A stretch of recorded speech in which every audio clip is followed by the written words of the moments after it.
Hi everybody, Aggie back today talking about grips on a curveball. Now, I want to start this, as always, with this little public service announcement. You need to be a certain age in order to throw this pitch. That certain age is generally 14, 15 years old. You can probably start messing with a little bit when you're 13, but really there should be parameters around this pitch and what you do. And so we want to make sure that we are always focusing on safety first when it comes to learning different pitches. All right, so let's start with some different grips on a curveball. So we know that a fastball, we're behind that pitch. On a curveball, what's going to happen is you start to see my hand turn and my wrist gets sideways. This is why we refer to it as a hammer, right? Because it's almost like you're holding a hammer in your hand and you're nailing in a hammer. So you see one of the grips. I've just got a nice little grip on one of the seams. I've got my thumb on a seam back here, and I've got my ring finger on the seam down here. Again, creating the friction that's going to create the spin, that's going to create the movement. Okay, very simple. Friction creates spin, spin creates movement. That's where you get the spin rates and those sort of things, Major League Baseball, that you guys watch. So this is just one grip. This is what I might call a get me over curveball. Okay, so this is something that you need to fool around with in your bullpen sessions. Even in games, sometimes you might be, man, my grip is just not working today. Let me try something else. So then I go with the horseshoe curveball. So if you look at the baseball, looks like you got a little horseshoe right there. This one here, I just put my middle finger on that horseshoe, okay? And now I've got that same hammer grip. And now I've put my other finger right next to it. This really doesn't play a part other than guiding. Your pointer finger doesn't play a part other than guiding it. It's really, you're trying to spin the front of the baseball with your middle finger. And you can notice that my thumb actually comes on top of that, so it's going to spin out of the top of the hand in an ideal situation. Where you get in trouble with a curveball is when guys come all the way back here and try and throw it, right?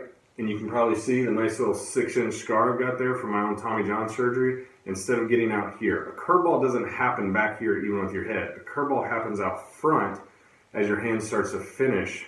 And so you can see as I finish out there, I'm going to create a lot later spin and break on that ball.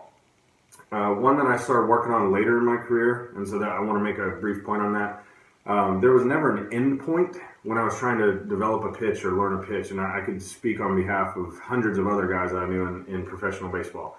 They were always trying to tweak and learn and do those sorts of things because they were getting feedback from hitters. So the feedback from hitters was either, hey, man, your pitch is awesome because we can't hit it, and you're getting guys to buckle up there in the zone, or they're making bad swings on it, which is always good feedback. Or the feedback was, hey, you need to learn a new pitch because nobody's fooled by that, and it keeps ending up in the lake behind left field fence. Okay, so one of the ones that I always refine later on is what I call a spiked curve. So what I did is I took my pointer finger and I literally put my nail in the seam, and then I still have the same grip out here with my middle finger, still have the same seam right there with my ring finger. Now as I go to throw it, I'm thinking fastball, fastball, fastball. I come through, boom, hammer, right? You might have heard it referred to as the deuce, Uncle Charlie, Snapdragon, the Widowmaker. No, I don't think it's ever been called that. But, and so you always want to make sure that you are trying to get your hand out front and spin the front of the baseball on a curveball.